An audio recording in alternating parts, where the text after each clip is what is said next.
अगर आपको एक बड़ी वाली कैडबरी सिल्क चॉकलेट दी जाए तो क्या आप वो पूरी एक साथ खा लेंगे या स्मॉल पीसेस में डिवाइड करके एंजॉय करेंगे?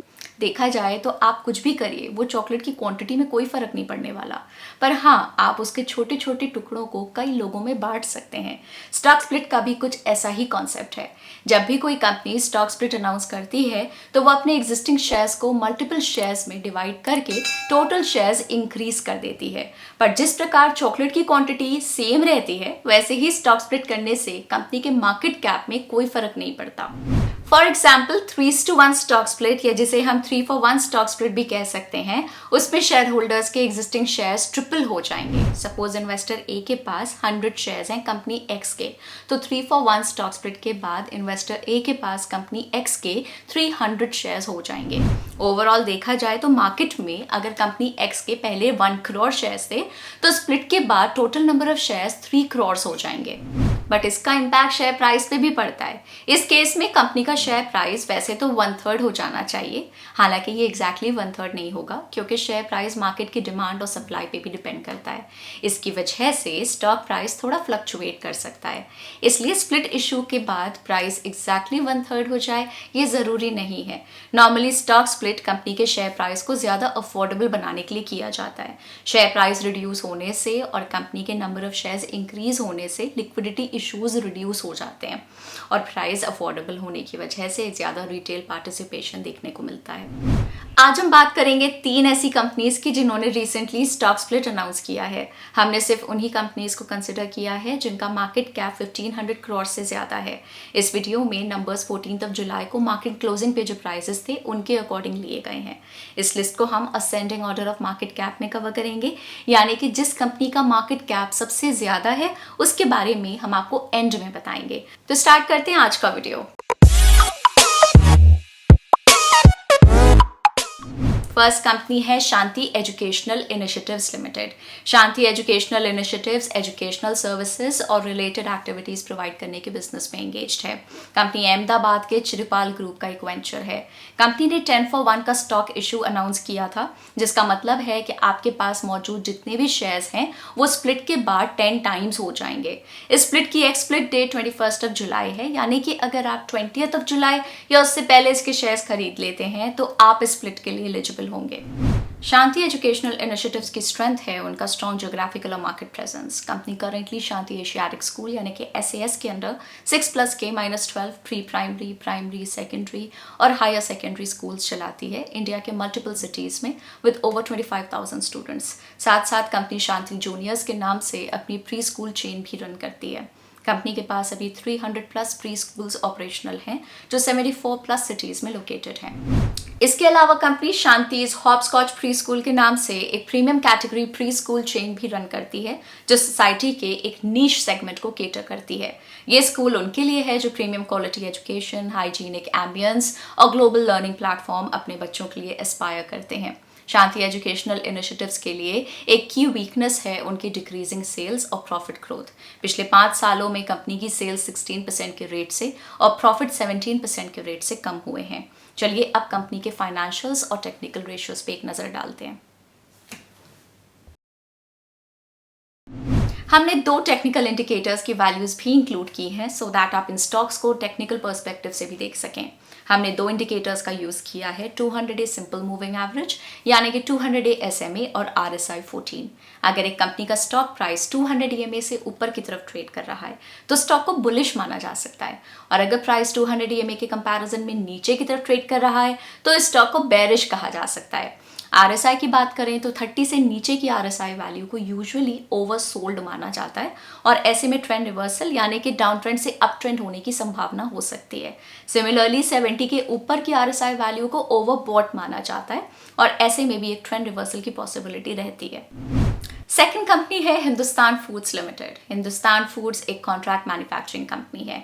जब कोई मैन्युफैक्चरिंग कंपनी किसी दूसरे कंपनी के प्रोडक्ट्स या कंपोनेंट्स फिक्स टाइम के लिए मैन्युफैक्चर करती है तो उसे कॉन्ट्रैक्ट मैन्युफैक्चरिंग कहते हैं।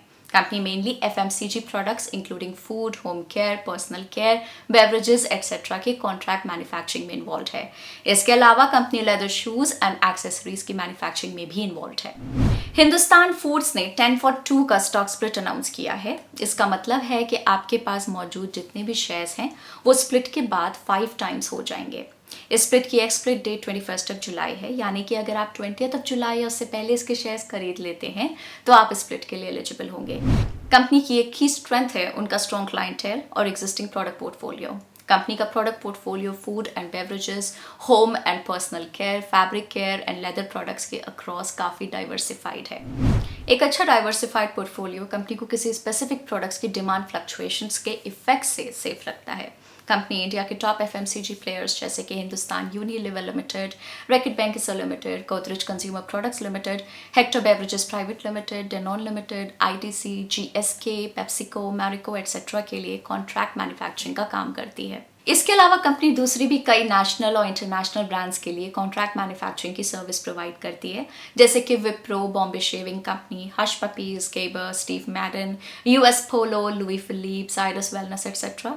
कॉन्ट्रैक्ट मैन्युफैक्चरिंग कंपनी होते हुए भी हिंदुस्तान फूड्स के इन सभी क्लाइंट्स के साथ लॉन्ग स्टैंडिंग रिलेशंस हैं, इसलिए इन क्लाइंट्स के लॉन्ग टर्म में रिटेन होने की वजह से कंपनी के फ्यूचर कैश फ्लोज पर कोई एडवर्स इम्पैक्ट दिखाई नहीं दे रहा है।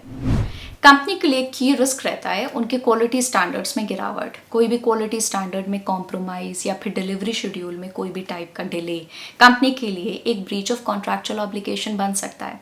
इसकी वजह से कंपनी की लॉन्ग स्टैंडिंग रेपुटेशन को तो इम्पैक्ट होगा ही, लेकिन इसके अलावा कंपनी को लीगल कॉन्सिक्वेंसेस भी फेस करने पड़ सकते हैं। कंपनी के डेडिकेटेड यूनिट मॉडल में वो स्पेसिफिक क्लाइंट्स के लिए डेडिकेटेड यूनिट फैसिलिटी असाइन करके रखते हैं, जो वो पर्टिकुलर क्लाइंट्स के नीड्स को केटर करने के लिए रखते हैं। इसकी वजह से कंपनी के लिए टाइमली कॉन्ट्रैक्चुअल रिन्यूअल काफ़ी इंपॉर्टेंट हो जाता है। जैसा कि आप अपनी स्क्रीन पे देख सकते हैं, हमने इस कंपनी के कुछ की फाइनेंशियल और टेक्निकल रेशियो शो किए हैं। लास्ट कंपनी है Tata steel limited.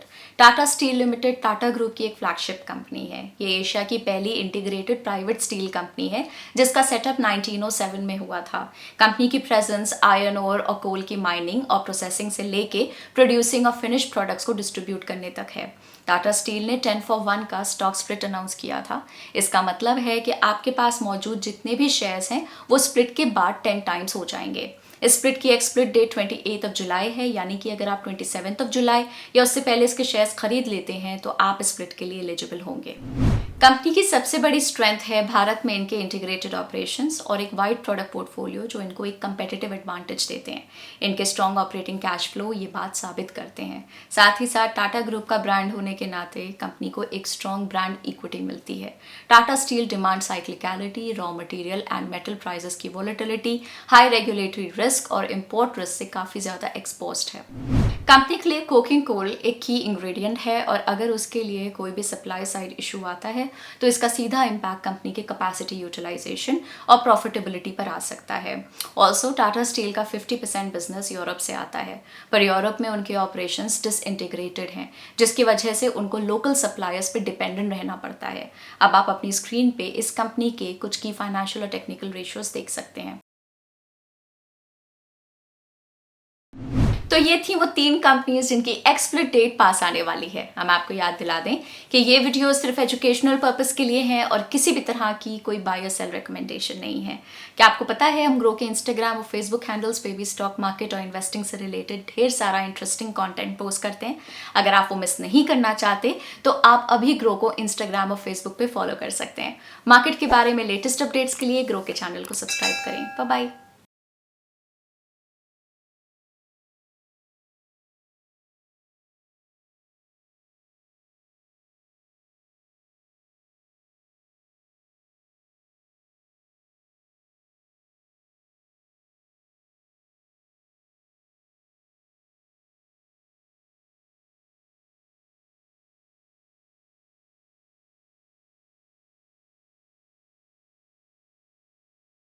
Investment in securities market are subject to market risks. Read all the related documents carefully before investing. Please read the risk disclosure documents carefully before investing in equity shares, derivatives, mutual fund, and or other instruments traded on the stock exchanges.